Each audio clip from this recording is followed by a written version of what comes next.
I just want to apologize to the basketball community. When you're playing in championship games like this, in our league, things get heated. No bad intention. No one wants to see that ugliness. But I can tell you this. I wish she would have pushed Angel Reese. Really, Kim? Really? This is On Point with Miss Britt. I'm back. I told y'all, I was going to come back. I needed to take a quick break real quick, but I am here. The women's basketball has brought me back. And no, I ain't got nothing for the men because they boring. I could name 10 women all-stars right now, and I can't even name a single men all-star player. So if you looking for me to talk about the men's college basketball, you came to the wrong place. So let's go ahead and just, get into it. Obviously, we're going to start off with South Carolina versus LSU and all that mess that just transpired. So, first of all, with this whole scuffle, there were no punches thrown. They sit up here trying to describe it like it was a fight. It just was a bunch of pushing. So it looked like Flu Wiley got fouled by Flau'jae Johnson, and then Flau'jae and Ashlyn Watkins, they had some exchange of words, and then Flau'jae pushed Watkins. Then Cardoso came out of nowhere and pushed Flau'jae to the ground. Now, Cardoso was dead wrong. She was dead wrong. She didn't have to do all that because then it escalated. But then Flau'jae's brother comes out of the stands like he was about to do something, and people sitting up here saying he was in the right. No, he was not in the right, because what is you doing involving yourself with a bunch of women? I'm sorry, that was a bunch of clown stuff. You didn't need to jump in. Your sister was fine. You didn't need to hop on the court. Like, she was fine. She was fine. Like, Raven Johnson from South Carolina was trying to help her. So everything was fine. You didn't have to do all that and make it worse. Angel Reese, she had just got hurt on the play before with her ankle. So when all that stuff was going down, she was like, forget all that. I'm going to the bench. And I don't blame her. So I will give her credit for not even engaging. She went to go have a seat. She's like, I'm not even getting into all that. And plus, she had hurt her ankle. But it kind of irritated me that the refs kicked out all of SC starters. And I was like, well, they were trying to separate the whole fight. They was not trying to sit up here and instigate it. So how they get ejected? And Haley Van Lith, she was right there in the middle and she ain't get ejected. So the remaining players for LSU ended up being, Flau'jae, Angel, Haley Van Lith, Williams, and Anissa Morrow. And then South Carolina was left with Ashlyn Watkins, Flu Wiley, Fegan, Bree Hall, Raven Johnson. And then everybody else got ejected. But if you go back and look at the video, the LSU players was there too. But nobody was hitting each other. It looked like it was just a bunch of everybody was yelling and then trying to, separate. But that still didn't make no sense to me. I think Flau'jae and Cardoso both should have got ejected. That's just my opinion.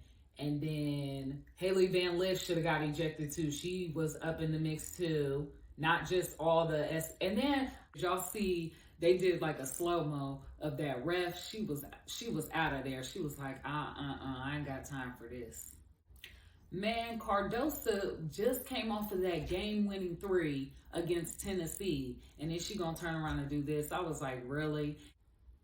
Let's get to what was said, and then we're gonna talk about the game. Forget this whole whatever happened, those players got ejected, whatever.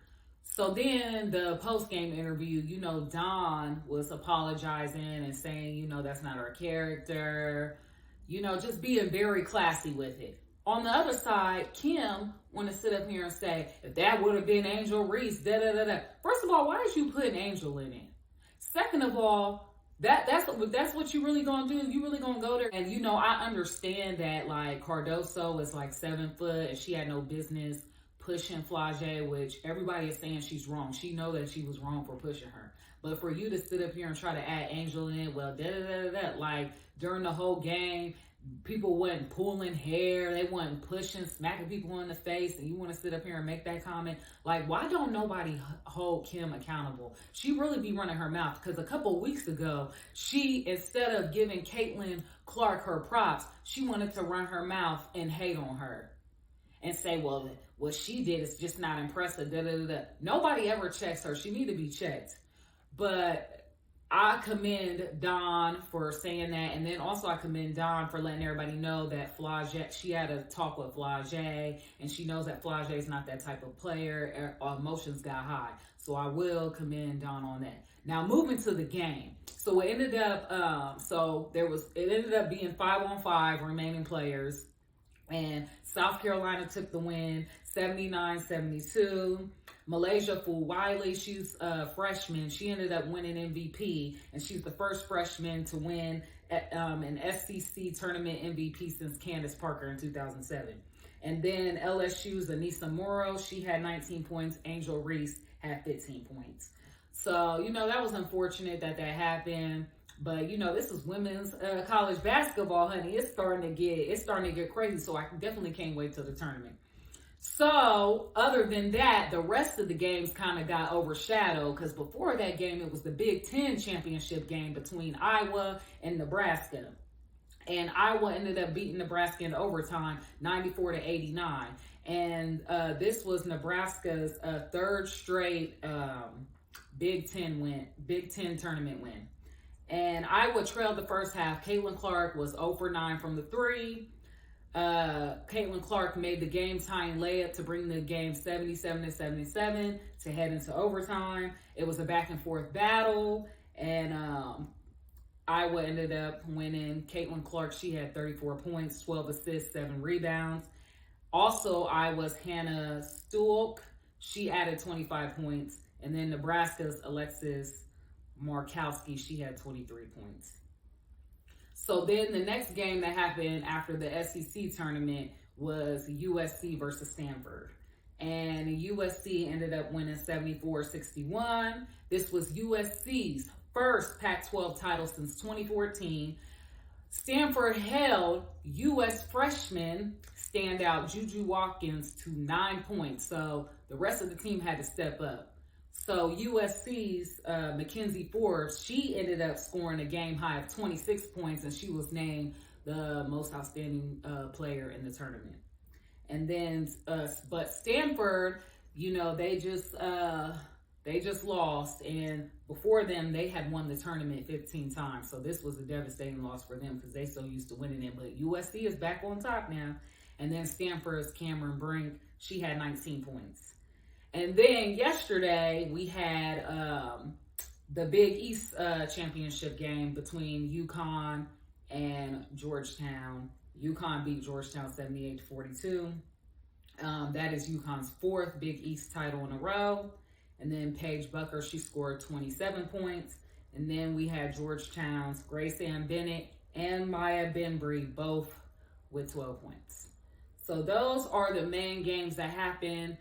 I believe this Sunday they're going to announce the brackets for the women's. So we'll see what happens with that. But I'm sure it's gonna be a good one. I know South Carolina gonna have that 1 seed. Iowa probably gonna have that 1 seed. We'll see. They're saying that Stanford will still have a 1 seed, but we'll see. We'll see who else got that 1 seed, the fourth 1 seed. We'll see. But I'm definitely excited. So I will be back with more videos. So anyways, I will see y'all when the brackets come out, and I'll probably give my picks, or we'll see what happens. But other than that, y'all, tune in. I'm out.